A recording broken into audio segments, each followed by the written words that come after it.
ഒരു മാസമായി നമ്മളൊക്കെ ഫുട്ബോൾ മാത്രം ശ്വസിക്കുന്നു, ചിന്തിക്കുന്നു, ചർച്ച ചെയ്യുന്നു. യൂറോയാണെങ്കിൽ കോപ്പയാണെങ്കിൽ 2 ചാമ്പ്യൻഷിപ്പുകളും സമാപിച്ചിരിക്കുന്നു. യൂറോയിൽ സ്പെയിനും കോപ്പയിൽ അർജൻറ്റീനയും. ഇത് ഏറെക്കുറെ നമ്മൾ ചാമ്പ്യൻഷിപ്പ് തുടങ്ങുന്നതിന് മുമ്പ് ഫുട്ബോൾ വിലയിരുത്തുന്നവർ കൃത്യമായി പറഞ്ഞിട്ടുണ്ട്. കാരണം യൂറോപ്പിൽ ഇംഗ്ലണ്ടുണ്ട്, നല്ല ടീമായിരുന്നു. പക്ഷേ ഇംഗ്ലണ്ട് ഈ ചാമ്പ്യൻഷിപ്പ് തുടങ്ങിയത് സെർബിയക്കെതിരെ.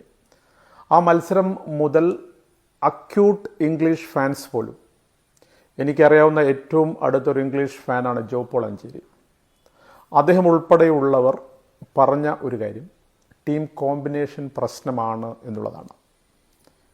അതേസമയം സ്പെയിൻ ലലീഗയുടെ നാടാണ്.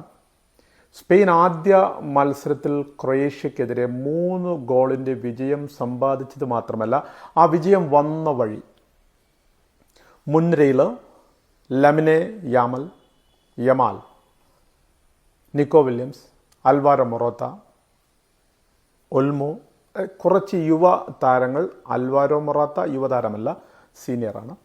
പക്ഷേ ഇവരുടെ ഒരു കുതിപ്പ് നമ്മൾ ആ ക്രൊയേഷ്യ ലുക്ക മോദ്രിച്ച് നയിച്ച സംഘത്തിനെതിരെ കണ്ടപ്പോഴേ ഞാൻ പറഞ്ഞ ഒരു കാര്യം, ഇത്തവണ കപ്പ് സ്പെയിൻ അടിക്കും എന്ന് തന്നെയാണ്. അത് ഫൈനൽ കഴിയുമ്പോഴും അത് യാഥാർത്ഥ്യമായിട്ട് മാറുന്നു. കാരണം ആ ആദ്യ മത്സരത്തിൽ കണ്ട ക്രൊയേഷ്യക്കെതിരെ കണ്ട അതേ കരുത്തിൽ, അതേ സ്പിരിറ്റിൽ, അതേ ആത്മവിശ്വാസത്തിലാണ് ഫൈനലിൽ ഇംഗ്ലണ്ടിനെയും സ്പെയിൻ നേരിട്ടത്.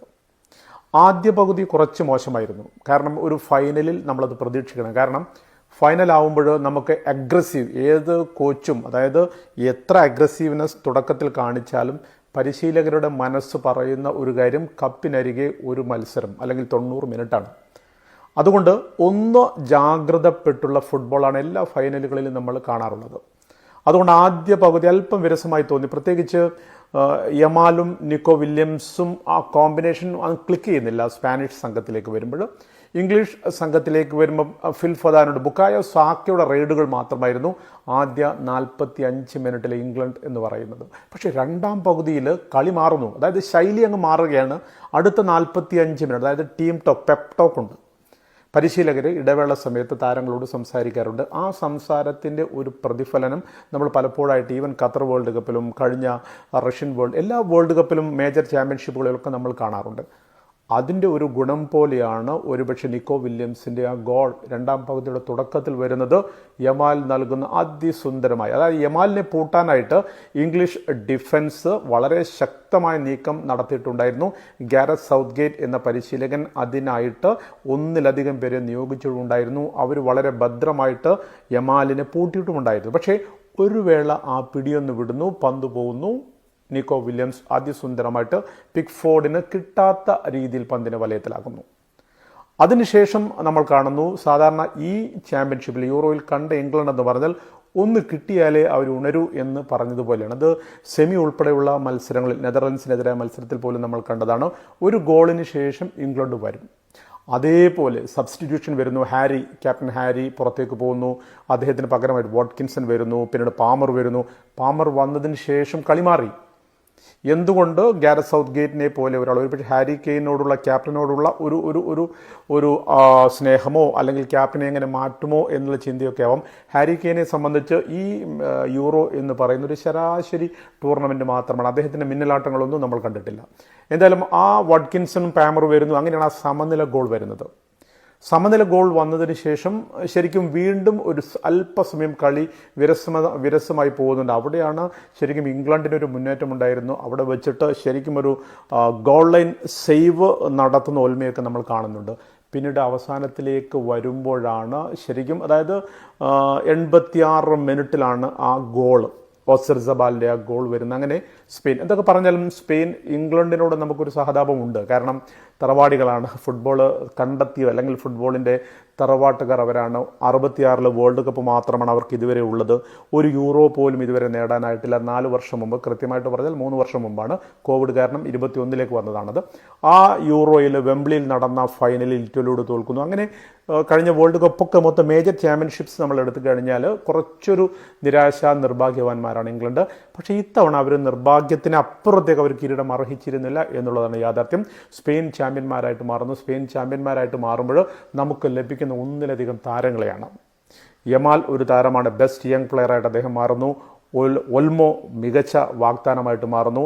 ഇന്നലെ ഗോൾ നേടിയ നിക്കോ വില്യംസ് മുൻനിരയിൽ മിന്നൽ പിണറായിട്ട് ആ വേഗത അദ്ദേഹം കാണിക്കുന്നുണ്ട്. അങ്ങനെ സ്പാനിഷ് സംഘം പഴയ കരുത്തിലേക്ക്, പണ്ടൊക്കെ സ്പെയിൻ എന്ന് പറഞ്ഞാൽ ഒരു സംഘം താരനിരയായിരുന്നു, ഒന്നിടക്കാലത്ത് മങ്ങിയിരുന്നു. പിന്നീട് അവർ തിരിച്ചു വരുന്ന ഒരു സുന്ദരമായ കാഴ്ച 2010 ശേഷം ആ കാഴ്ചക്ക് സാക്ഷിയായി ഇന്നലെ ആന്ത്രേ ഇനിയസ്റ്റേ പോലുള്ളവരൊക്കെ ഗാലറിയിലുണ്ടായിരുന്നു. കോപ്പയിലേക്ക് വരുമ്പോൾ നമ്മൾ ഇന്നലെ പറഞ്ഞിരുന്നു, നിശ്ചിത സമയമാണെങ്കിൽ അത് കൊളംബിയ. കാരണം കൊളംബിയക്കാർക്ക് ഒരു വാശിയുണ്ട്. അവരാണ് ഈ ചാമ്പ്യൻഷിപ്പിൽ അത്യാവശ്യം മനോഹരമായി കളിച്ചവർ.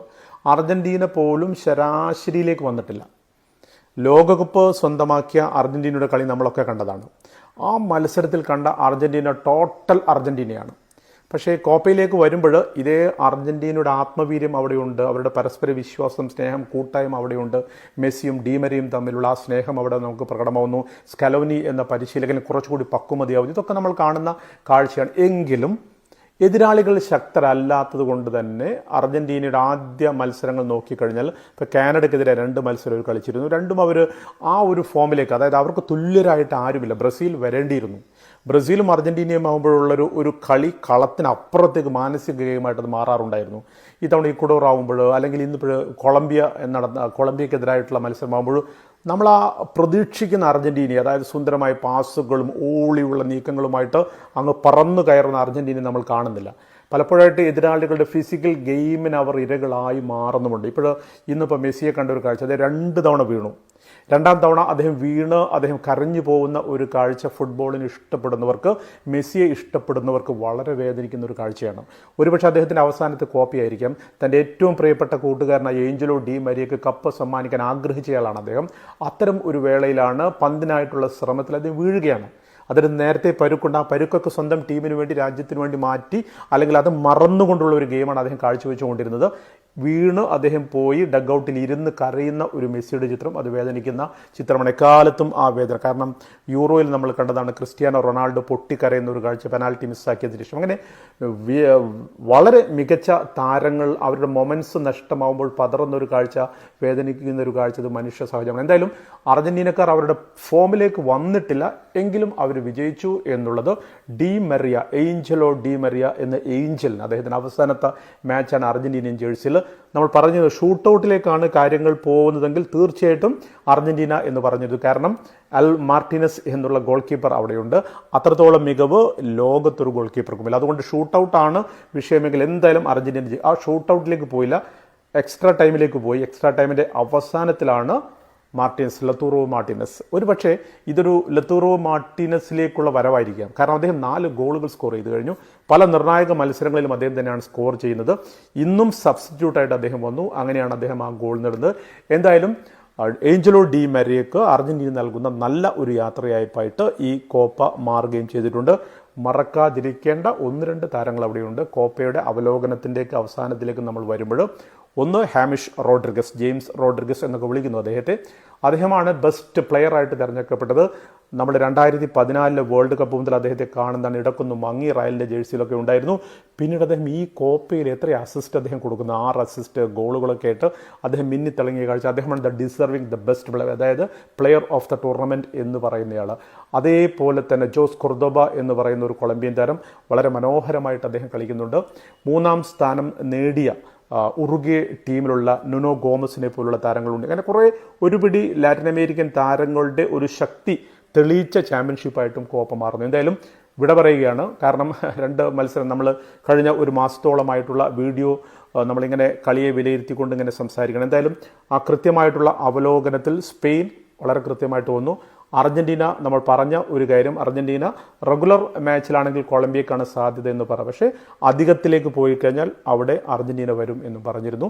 മെസ്സിയുടെ വേദന മറക്കാനായിട്ടില്ല. അദ്ദേഹത്തിന് വലിയ പരിക്കില്ലാതാവട്ടെ, അല്ലെങ്കിൽ അദ്ദേഹത്തിന് കൂടുതൽ പ്രയാസങ്ങൾ ഇല്ലാതാവട്ടെ എന്നുള്ളതാണ് ഒരു പ്രാർത്ഥന. എന്തായാലും യൂറോപ്പും ലാറ്റിൻ അമേരിക്കയും എന്ന് പറഞ്ഞാൽ 2 ഫുട്ബോൾ വൻകരകളാണ്. അടുത്ത 4 വർഷത്തേക്ക് യൂറോപ്പ് ഭരിക്കാനായിട്ട് പോകുന്നത് സ്പെയിനാണ്. അടുത്ത 2 വർഷമാകുമ്പോൾ അത് അർജന്റീനയാണ്. വീണ്ടും നമുക്ക് കാണാം.